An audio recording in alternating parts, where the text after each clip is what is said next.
Doutor, um balanço já do TSE indicou que as campanhas nesse ano gastaram 1/3 do que foi gasto em 2012. Claro que esse já é um efeito da proibição do financiamento privado de campanha.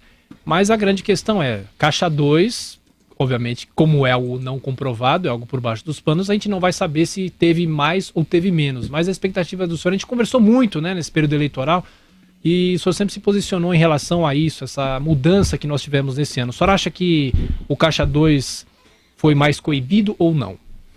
Eu acho que o Caixa 2 tem que ser combatido sempre, com financiamento empresarial ou sem financiamento empresarial. Uma das preocupações que a gente tinha quando foi encerrado o financiamento empresarial é que se desarticulasse de alguma maneira todo o preparo que a Justiça Eleitoral havia desenvolvido alguns anos atrás para perseguir o Caixa 2. Então, esse eu acho que o Caixa 2 não acaba. Não é? Corrupção não acaba, enfim, crimes em geral não acabam, é preciso que nós estejamos preparados para perseguir. O que nós vemos realmente com essa mudança de parâmetro de financiamento da campanha eleitoral foram campanhas pobres, não é? Acho que é uma realidade que nós vimos no Brasil inteiro, aqui mesmo em São Paulo, em muitas cidades do interior onde eu estive. Foram campanhas que saíram um pouco à rua, não é? A gente viu pouco material de propaganda, o que mais se viu, e ainda assim pouco, foram os adesivos de veículos, né? Poucas iniciativas, a campanha cada vez mais concentrada no horário eleitoral gratuito.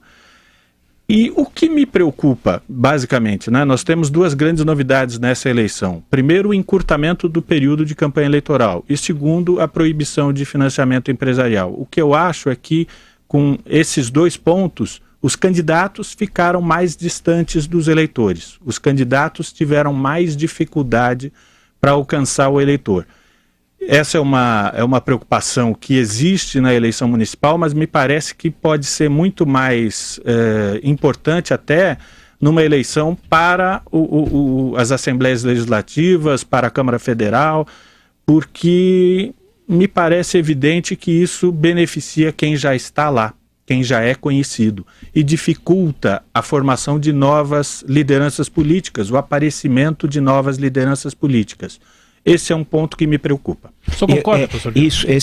Esse ponto, vários candidatos falaram comigo, gente que não é vereador, candidato a vereador, e dizendo que não havia não é nem uma igualdade, uma relativa igualdade de oportunidades para eles serem candidatos quanto aqueles, por exemplo, aqui em São Paulo são 55 vereadores que têm a máquina.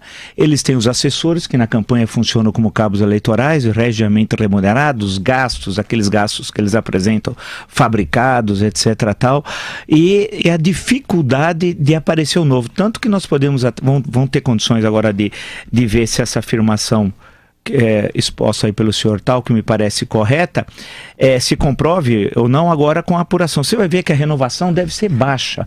Pode ser, vamos ver, nós estamos vendo as hipóteses. A mais baixa renovação das últimas eleições. A renovação sempre foi relativamente alta, 40%, era realmente alto. Pode ser que seja mais baixo esse ano. E aí que quem é candidato à reeleição leva enorme vantagem. Então isso é uma coisa que tem de mudar. Por outro lado, eu gostaria de ver a correlação, vamos ver, de cruzar os dados entre essa diminuição de gastos e ver até que ponto, efetivamente, até que ponto isso levou a uma diminuição ou aumento da abstenção. Nós temos uma abstenção eleitoral no Brasil, nas eleições municipais, relativamente alta para um país que tem voto obrigatório. É bom lembrar que na última eleição municipal em 2012, teve cerca, eu estou dando dado aproximado, de 1/3, mais ou menos, de abstenção. Eu me lembro que em Salvador, onde venceu inclusive o ACM Neto, que agora deve vencer em primeiro turno, mas naquele momento teve 2 turnos, a abstenção lá chegou, salvo engano, a 37%, que era muito alto. Então eu quero ver se vai ter um aumento ou não da abstenção, ou seja, se a falta de dinheiro, de propaganda, de aproximação candidato-eleitor, não entusiasmou aqueles eleitores para comparecer à sua sessão ou aqueles para ir à sua cidade, que é bom lembrar que muitos eleitores não votam, não é em bairros distintos como uma metrópole como São Paulo, votam em cidades diferentes. Então ele acaba... Professor, eu queria até acrescentar que teve muita fila para justificativa, as pessoas não estavam conseguindo, em vários colégios aqui deu problema. Vocês destacaram isso desde o início da programação, quer dizer, aquilo que devia ser facilitado. Então nós vamos ter de checar, cruzar esses dados para permitir algumas interpretações, mas eu acho que a afirmação final sua é um ponto muito importante, porque ela entra no âmago da representação política. Você dificulta a renovação de quadros, de vereadores, por exemplo, porque aqueles que já estão lá levam menor vantagem. Pelo número de assessores, pelo dinheiro que eles já têm, pelo tempo que eles já estão lá exercendo aquelas funções e tal, e acaba tendo relações com o poder local, muitas vezes privilegiadas, isso nos milhares de municípios brasileiros, e que no momento eleitoral isso se revela. Então, se nós vamos poder checar, comparar a média de renovação de 2012, 2008, por exemplo, ou até de 2004, com a de 2016, já é possível fazer uma progressão, e é provável que a renovação seja sensivelmente menor. Doutor João, falando sobre o horário eleitoral, o senhor chegou até a citar o horário eleitoral e tem muito eleitor que está comemorando, esse ano foi bom porque o horário eleitoral foi mais curto, só 10 minutos à noite, principalmente na televisão, né? Eu pergunto... Não atrapalhou muito a novela, né? Não atrapalhou a novela, aquela coisa toda. Agora, o senhor acha que isso também é negativo para que os candidatos se exponham mais? E tem essa diferença, no caso aqui de São Paulo, uma diferença massacrante entre... os candidatos, um com quase 10 minutos, outros com 20 segundos, 15 segundos. É regra, mas enfim. Pois é, tem muita coisa que a gente precisa rever e talvez rever com muito mais profundidade em relação às regras eleitorais em geral. Talvez realmente tenha chegado a hora da gente partir para uma reforma eleitoral mais radical, não é? Abandonar esse modelo atual e pensar em voto distrital, em distrital misto, eu não sei, mas outras alternativas que possam permitir uma aproximação maior entre os políticos e os eleitores. E o que me parece é que nós já, de algum tempo, temos uma certa cultura que não acho muito agradável, não acho muito boa, que é essa cultura de dizer que propaganda política é chata, que propaganda política é ruim, que propaganda política suja e mais um monte de outros defeitos da propaganda política. Que é verdade, eles até existem. A propaganda política às vezes é mesmo chata, enfim, tem uma série de outros defeitos. Mas ela é necessária. Ela é necessária para que nós tenhamos eleições legítimas. Se nós tivermos eleições sem meios adequados de comunicação dos candidatos com os eleitores, a própria eleição perde o sentido, passa a ser uma eleição homologatória. Quer dizer, nós precisamos sim ter, é necessário que nós tenhamos propaganda eleitoral.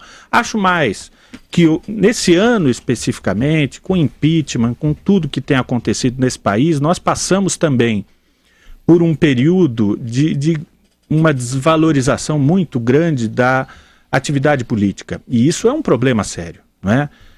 Políticos têm má fama no mundo inteiro, não é? Em todo país do mundo é um esporte, né? Falar mal de políticos. Os nossos fazem jus, pelo menos alguns deles. Alguns fazem jus a essa má fama. Nós precisamos valorizar a política, nós precisamos descobrir lideranças melhores, nós precisamos estabelecer práticas políticas melhores, e aí realmente nós, para chegar nesse resultado, nós precisamos pensar em modificações mais profundas de toda a atividade política. Cláusula de barreira para partidos políticos, eventualmente uma forma de escolha de parlamentares que seja mais próxima dos eleitores, enfim, pensar em uma mudança mais radical da atividade política, para que a atividade política possa ter uma imagem melhor junto ao eleitor, junto a todos os brasileiros. Acho que isso é alguma coisa que a gente precisa pensar. Doutor João Fernando Lopes Carvalho, especialista em direito eleitoral, olha, muito obrigado pela sua visita aqui aos estúdios da Jovem Pan, um bom fim de domingo e continue nos acompanhando. Um abraço, venha mais vezes, viu? Muito obrigado, um abraço a todos e salve o Santos Futebol Clube. Nascer e viver e no Santos morrer é um orgulho que poucos podem ter, né?